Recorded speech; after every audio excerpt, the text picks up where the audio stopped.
How will we address the climate crisis? Climate One with Greg Dalton brings together advocates, influencers, and policymakers in empowering conversations that connect all aspects of the climate emergency, the individual and the systemic, the scary and the exciting, to help you understand the most critical issue of our time. Because addressing the climate crisis begins by talking about it.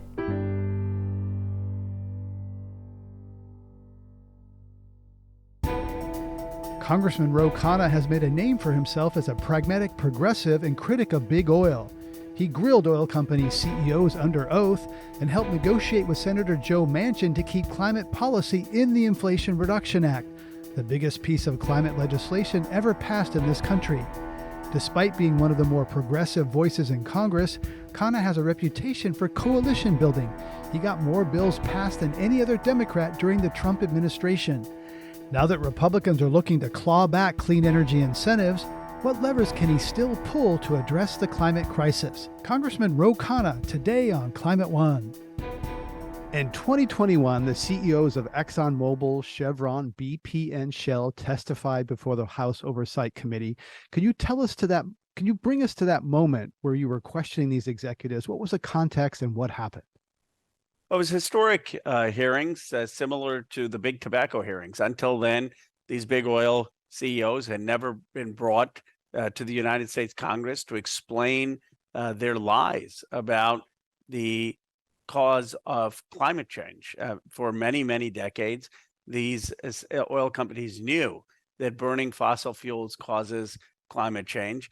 Their scientists had the most up-to-date science, and yet they'd have executives go out and mislead the American public.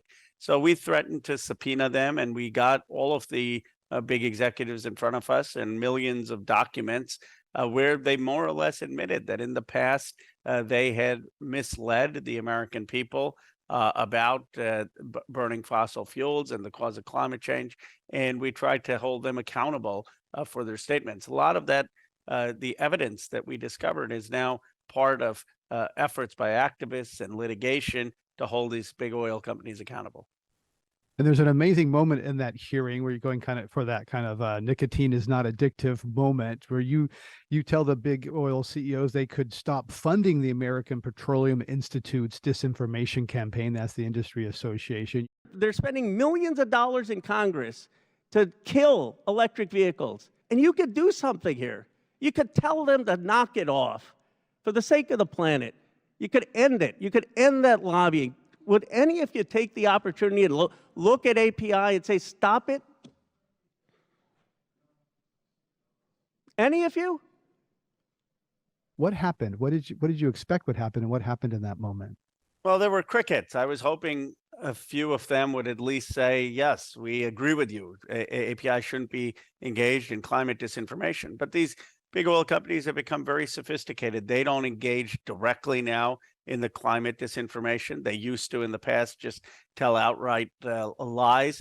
Now they have a third-party group that is doing the campaign to spread misinformation, to try to block legislation, to have a fee on methane, or to block climate legislation, ending fossil fuel subsidies. They let the American Petroleum Institute do their advocacy, put out misinformation, and they fund these groups. And it's a really cynical strategy. The committee released a report detailing some of that strategy. What do you believe are some of the most important takeaways from those millions of documents that you found, that you obtained? The most important takeaway is that these companies still have not come clean. I mean, they were plotting against Sunrise Kids when the Sunrise Movement was mobilizing and talking about how they could stop these kids from activism. They are continuing to mislead the American public, now is claiming that they are clean companies and yet devoting a very small fraction of their budget actually to clean technology. They talk about regulating quote unquote scope 1 or scope 2 emissions, which are basically the emissions coming out of their actual facilities, but not the emissions that are caused by the burning of oil or gas themselves, which is the vast majority of emissions. So it is these companies are continued to engage in misinformation, and there was no accountability. Well, in personal responsibility, I drive electric cars. I don't know what you drive, but for people who fly and do burn fossil fuels, isn't there some also personal responsibility? I mean, I understand that there's deception from the suppliers, but what's the responsibility of individuals?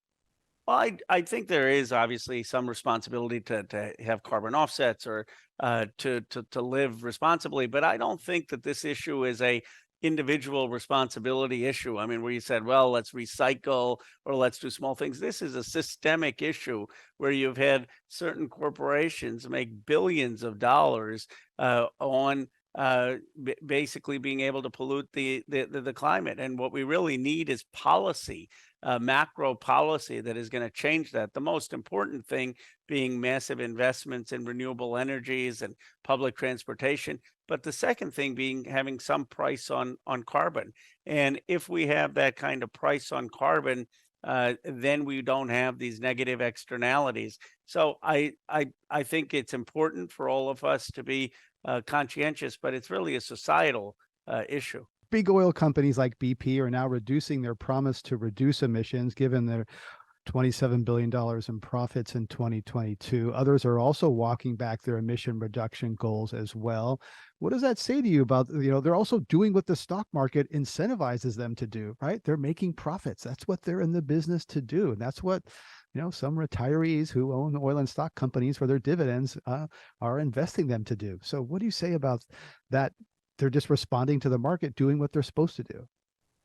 Well, first, I say that we need to stop subsidizing them. I mean, the U.S. taxpayer shouldn't be giving them the kind of depreciation tax exemptions and tax credits that we do. So we have all these kind of subsidies. Those need to stop. The second thing is that they need to be transparent. It's fine for them to be able to make a profit, but they shouldn't be making profits by misleading the American public either. But there should be an accountability for the past lies that some of these companies have told, and there should be a check on what they're saying about their climate goals and whether they're meeting them. I mean, they have to have transparency. And the third thing is there should not be allowed to have excess profits and taking advantage of a war. A lot of these companies, after we went to war with Ukraine, started to have extraordinary profits in a time of emergency. And that's why I proposed, which is held in White House, the windfall profits tax, saying you can't just have these record profits at a time where Americans are hurting. Right. And there's been a lot of talk about reducing subsidies. Globally, fossil fuel subsidies were $7 trillion in 2022, or 7% of GDP, according to the IMF. I just want to say that again. 7% of GDP is fossil fuel subsidies. U.S. is one of the biggest offenders, though, politicians like you live in fear of drivers angry about gas prices. If fossil fuel subsidies go away, there could be some increase in fossil fuel prices. That leads to angry voters, yellow jackets in France, etc. Is our political system really ready for that? Well, one, we could stop the export of oil. We used to have the ban on the export of oil from 1973 to 2015. That would reduce CO2 emission and also would help with gas prices. Second, there are ways of having some price on carbon without having the working class and middle class suffer. You could tax the large corporations and provide a dividend to the working and middle class from that taxation to make sure that the burden is really falling on those who are profiting. And I don't think that ending some of these subsidies would really drive up the price of gas at the pump.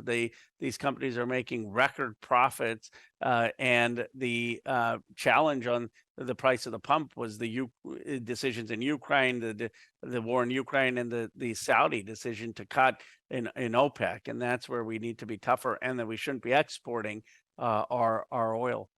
I interviewed a board member of ConocoPhillips earlier this year, and he would say actually that oil companies are not very good at making money. While they have some years, like 2022, eye-popping profits, there are some years they lose a lot of money, and critics of the industry often look at the profitable years and ignore the years where they lose money. And over time, this is Arjun Murthy, he's on the board of ConocoPhillips, says actually oil companies are not so good at making money. So, are you cherry picking your time frame there? And if you look broadly, they don't make as much money. They make a lot, they lose a lot over time.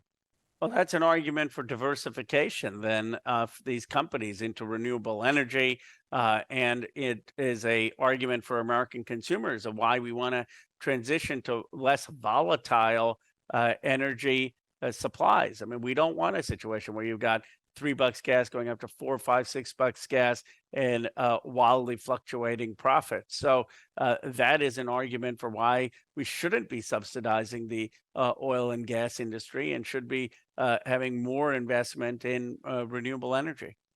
So what's happening now? You're in the minority. Republicans are in control of the House. They have a very different agenda. They've got this was it Project 2025, looking at setting an agenda for Republican agenda if they win the White House in and next year. So how's the energy landscape shifted now that you're in the minority and Republicans are in charge of the House?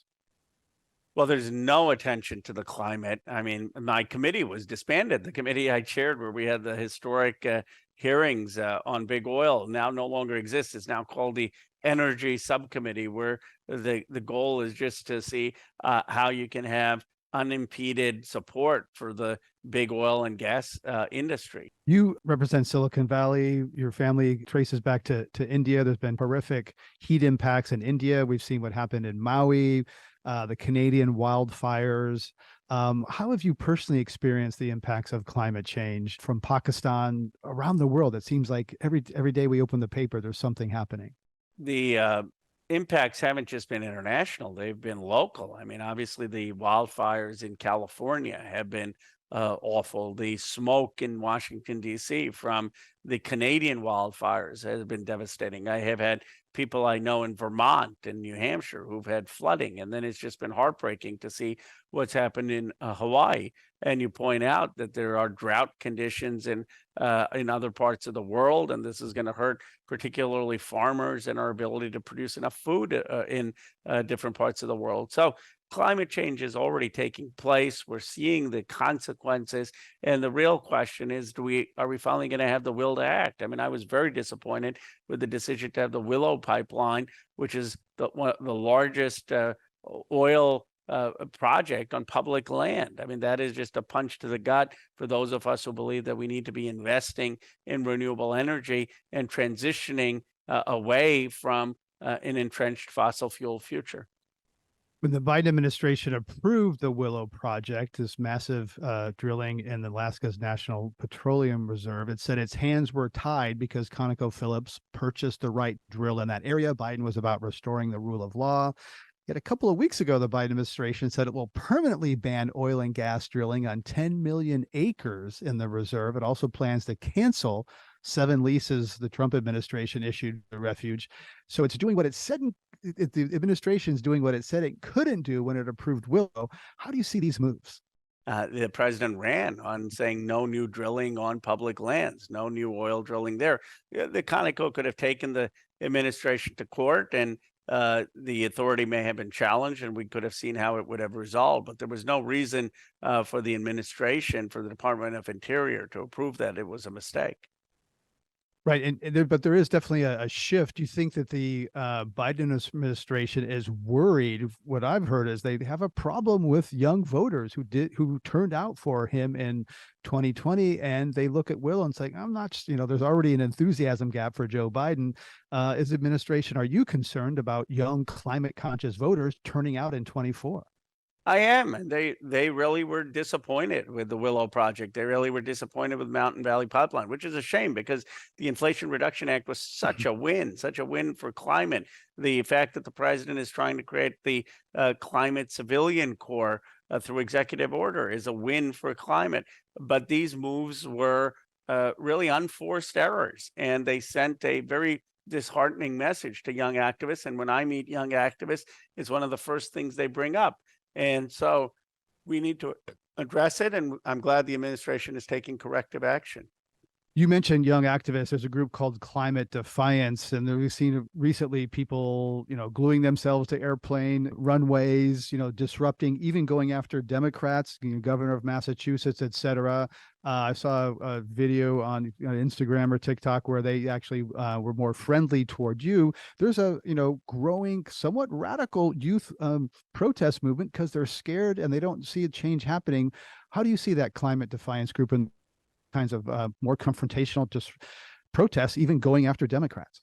Well, I respect them. I mean, they're nonviolent protests. So obviously, I don't agree with anything that crosses the line into violence or vandalism. But the Climate Defiance has been perfectly peaceful. They're all they're doing is disrupting a speech or a hearing to make their point, and they're right to be angry at Washington and not doing enough to recognize the climate crisis or to take the types of action we need, which is to end the fossil fuel subsidy, declare a climate emergency, stop drilling on public lands.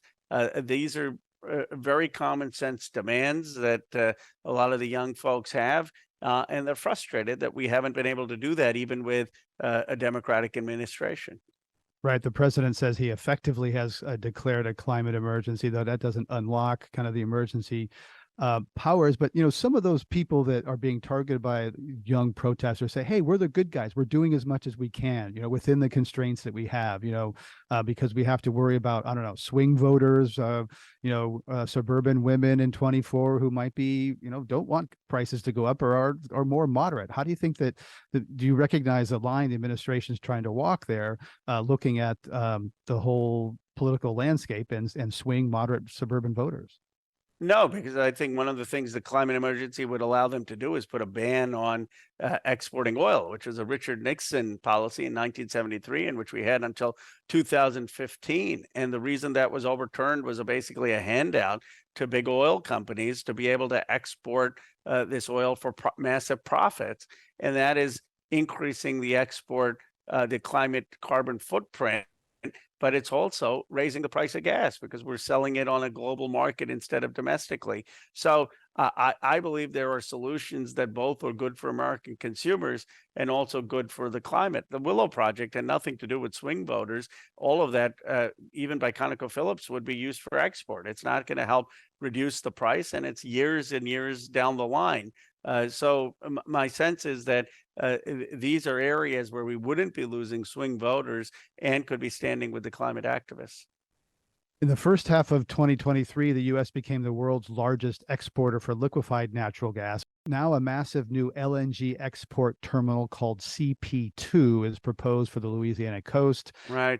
Bill McKibben wrote about this in the New Yorker. It would have 20 times the lifetime emissions of the Willow project underway in the Arctic that you mentioned. The U.S. Department of Energy is expected to approve or deny an expanded export permit for CP2 this fall. What's at stake, and what should the Biden administration do?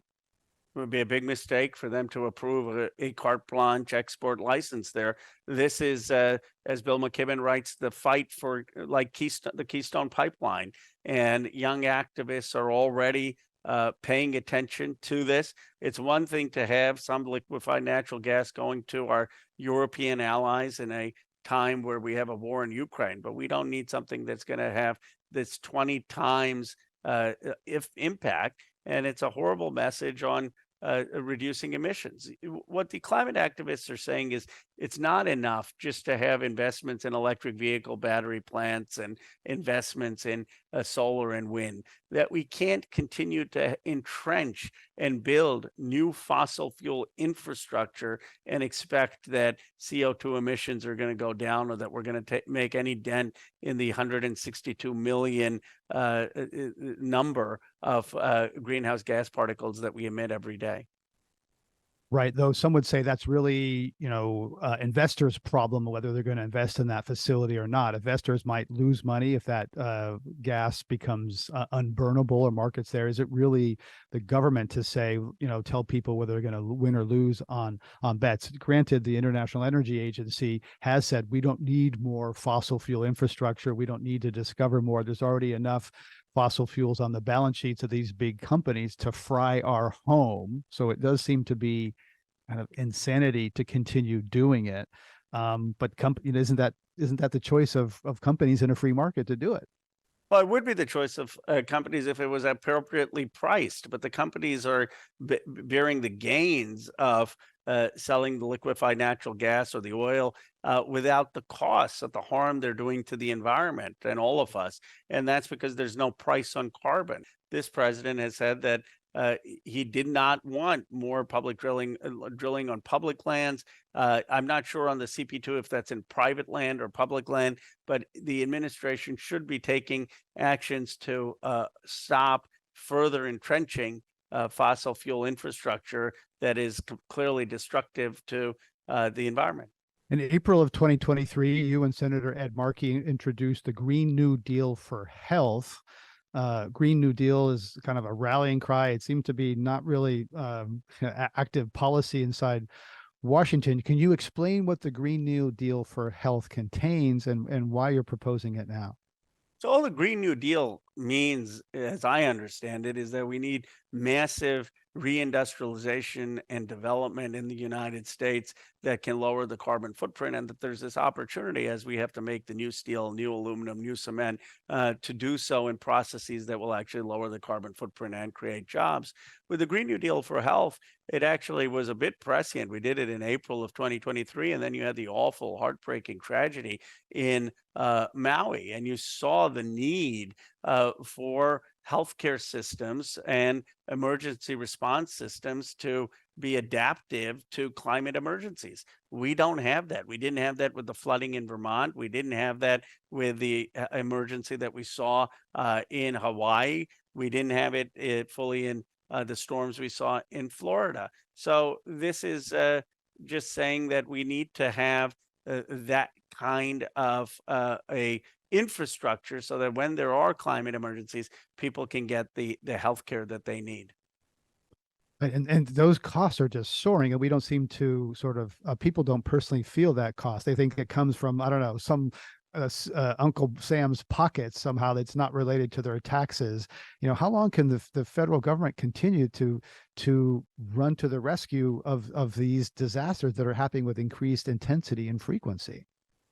Well, that's exactly the point of why we need the climate investment, because if we don't have these investments, the costs of these catastrophes are going to be far more. Now, people say, well, even if we do it, what about China? What about India? What about the rest of the world? Well, America will lead. We always have led, and that leading shapes the markets, shapes the behavior of other countries, especially if we end up including a carbon tax at the border. We can really shape global markets to reduce global emissions. We are the largest economy in the world, and especially working with Europe, we can have that kind of impact. And speaking of the global impacts of this, climate is obviously a global issue. Vladimir Putin has weaponized fossil fuels in his invasion of Ukraine. Republicans have gone squishy on supporting the Ukrainian people defending their homeland, and public support for U.S. funding is softening. The AI tools and deep fakes are much more sophisticated than they were in the 2016 election.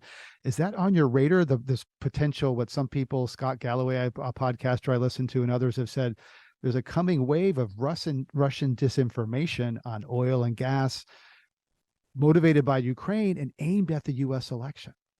I'm very concerned about Russian disinformation. I'm concerned about Chinese disinformation. When I was in Taiwan, there was so much concern about Chinese propaganda, and there's going to be concern about Russian propaganda in the United States. And that's why we need to have some rules adopted by Congress about the use of deep fakes, about the use of AI for propaganda and disinformation.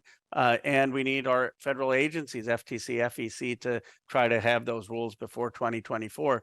I fear we can't barely keep the government open, that it's going to be hard to come to that consensus with Republicans who may have an incentive in doing anything to aid the Trump campaign. But we really need to have some rules of accountability. So as we look forward, we're concern about Russian disinformation, energy, and just clean transition is going to be very much at the center of the election, as we've seen by Donald Trump and Joe Biden going to Michigan this week.